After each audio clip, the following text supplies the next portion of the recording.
I would like to start by welcoming UN Special Rapporteur Clément Voule to Stanford on what I believe is his first visit to Silicon Valley. Thank you so much for coming. I also want to thank Stanford's HANDA Center for Human Rights and International Justice, especially Jesse Brunner, and the Berkeley Human Rights Center, especially Philene McMahon, for co-sponsoring this event. Last but not least, I want to thank Scott Campbell, who is the UN High Commissioner for Human Rights representative in Silicon Valley, for helping bring Clément here to meet with us at Stanford. It's been fabulous to have your partnership so local. So this event, first of all, thank you everybody for showing up. We are trying to highlight the importance of freedom of assembly and association. This is a particularly meaningful opportunity for me because during the Obama administration, I had the opportunity to serve as the U.S. ambassador to the UN Human Rights Council in Geneva. And it was the creation of the mandate for the Special Rapporteur on Freedom of Assembly and Association in October 2010 was one of the first initiatives that we led, and we built a cross-regional coalition to support the creation of this mandate. I have to say, those were obviously much more optimistic days, certainly as it relates to digital technology. It was early in the internet freedom movement when there was a dramatic upward trajectory. In those days, we worked very closely with the first Special Rapporteur on Freedom of Assembly and Association, Maina Kiai, a Kenyan lawyer and human rights activist that I'm sure many of you know. But at that time, we never anticipated that there would be such a dramatic swing of the pendulum in the opposite direction. Certainly not to the point where we are now, where the dominant narrative with respect to digital technology is with respect to its deleterious effects on the enjoyment of human rights, and also the ability of malign actors to use digital technology to undercut the work of civil society. So last June, Clément stepped into this role as the new UN Special Rapporteur, and he faces a very different, much more challenging context. And he has to address a whole new set of challenges with respect to freedom of assembly and association in the digital realm. I will mention prior to his appointment, Clément led the efforts at the International Service for Human Rights Organization, which is a leading human rights organization in Geneva. He worked with human rights defenders in states in transition and coordinated the organization's work on Africa, especially as advocacy director. So I think the program today is Clément is going to take a few minutes to describe his mandate. He'll then share his views on the implications of digital technology for the exercise of freedom of assembly and association, both on the positive side in terms of how technology has facilitated new modes of organization and work by civil society around the world, as well as the downside risks of digital technology for the exercise of freedom of assembly and association. I think he will then also share his preliminary thoughts about the role and responsibility of the private sector in protecting freedom of assembly and association. After Clément, we will hear briefly from two members of the GDPi team, Jan Rizdek, who is the Associate Director of Program, and Megan Metzger, Associate Director of Research. Then, everyone prepare, we're going to turn to all of you to take your questions, get clarifications, but also I believe Clément would really like to use this opportunity to collect your perspectives on how he should be approaching his mandate, especially as it relates to digital technology. So with that, let me say thank you to Clément and welcome. Thank you very much, and thank you, Eileen. Thank you for the introduction.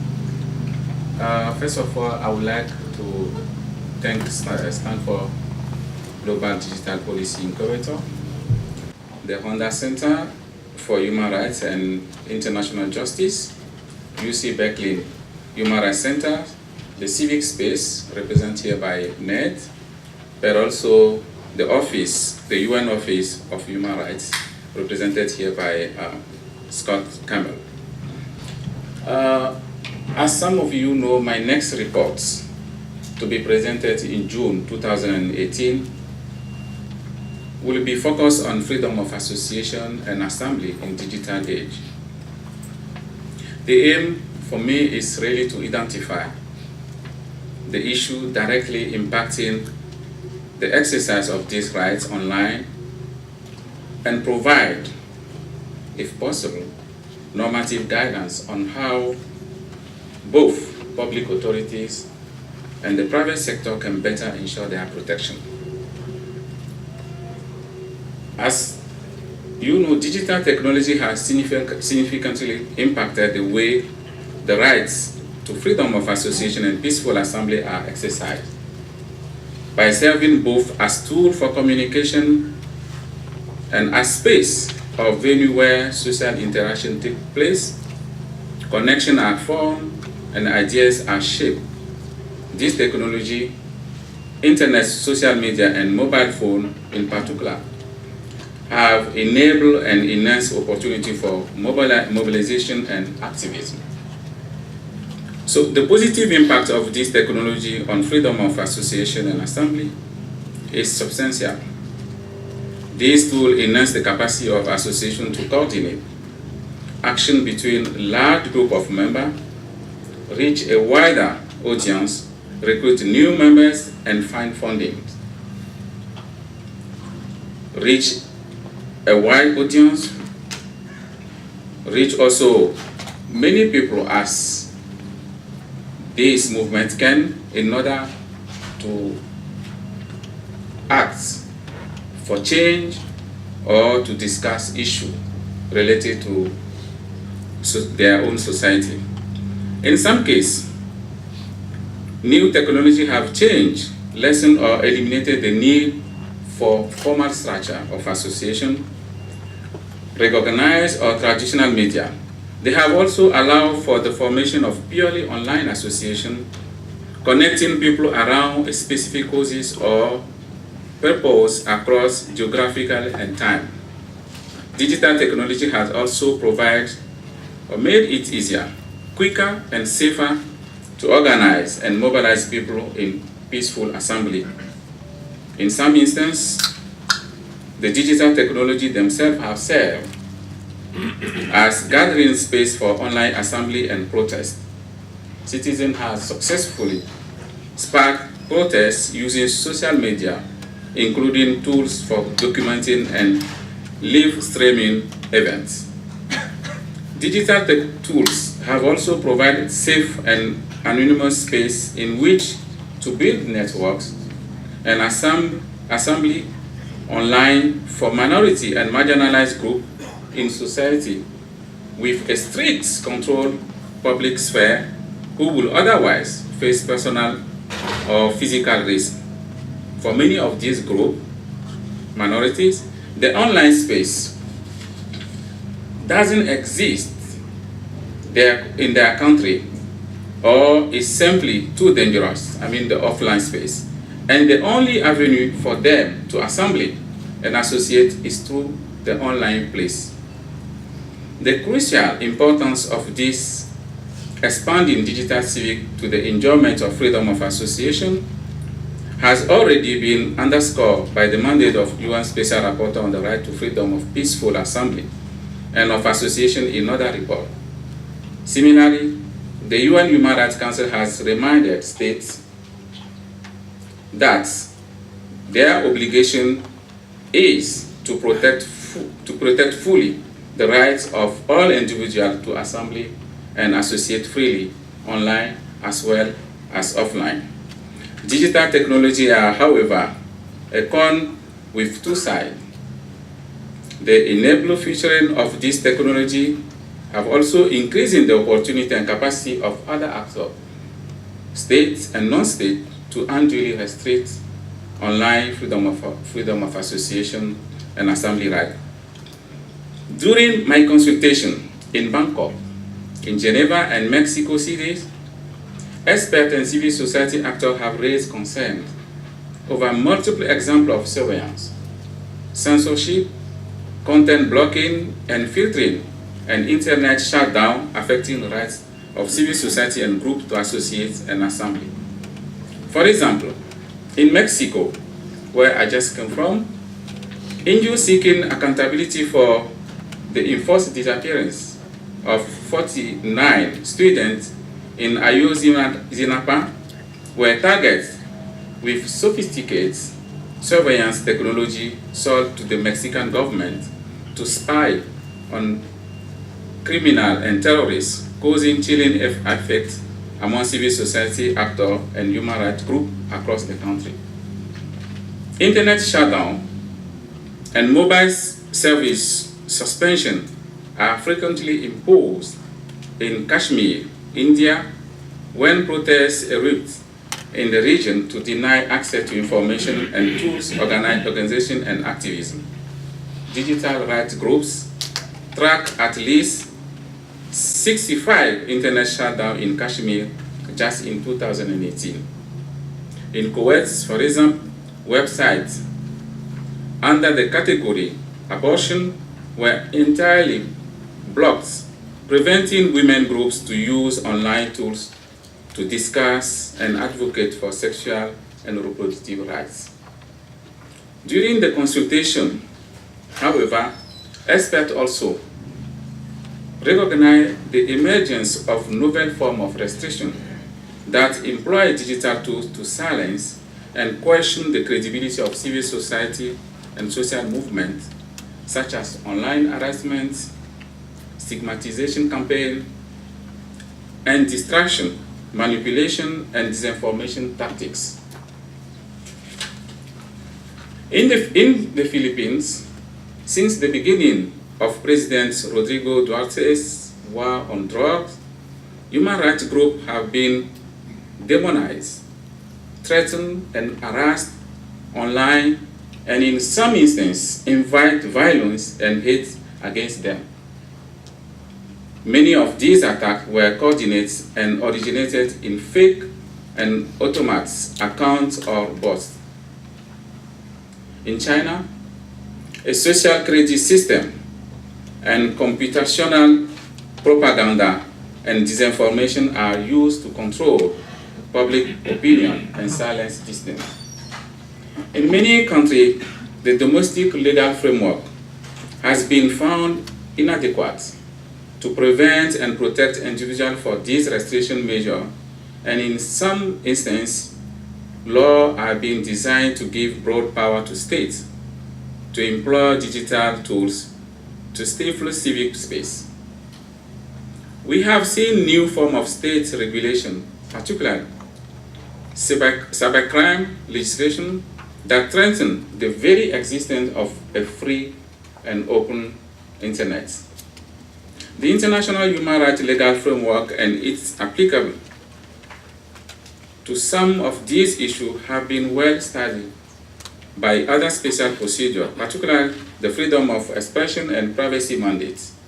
However, the issues have not been well examined from the perspective of association and assembly rights, and that's the value of the thematic reports. While there is argument that the exercise of human rights online should be governed by the pre-existing framework, there are differences between the offline and online environment for freedom of association, and that need to be better understood and adequately addressed to ensure those rights are protected in the digital era. Discussion is needed to assess how the framework already developed apply to freedom of association and assembly online, and how can law and policies be designed and implemented to ensure a safe civic space online. How human rights principles already established respond to the challenge identified. How the international norm be sufficient, articulated, or is it a problem of enforcement, implementation, and accountability?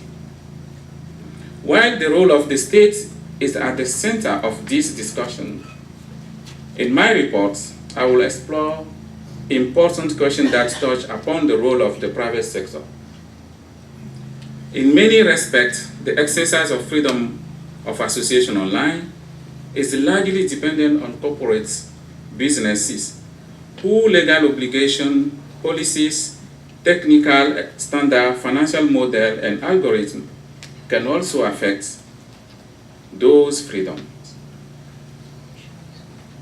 Indeed, a vast range of actors who act as intermediaries for the internet providing service such as access and interconnection to the internet, hosting, and providing access to material posting online, searching, indexing, and dissemination material on the internet, enable financial transaction, and facilitate social media, peer-to-peer network, and video conferencing have unprecedented power to mediate user activity that may both positively or negatively impact freedom of association and assembly.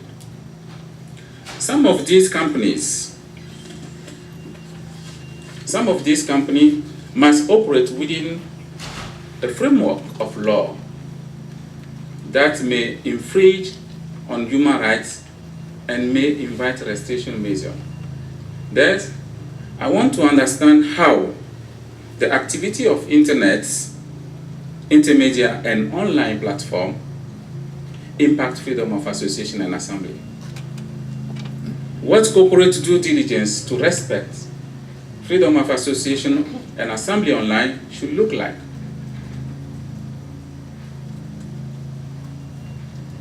What further normative development is needed?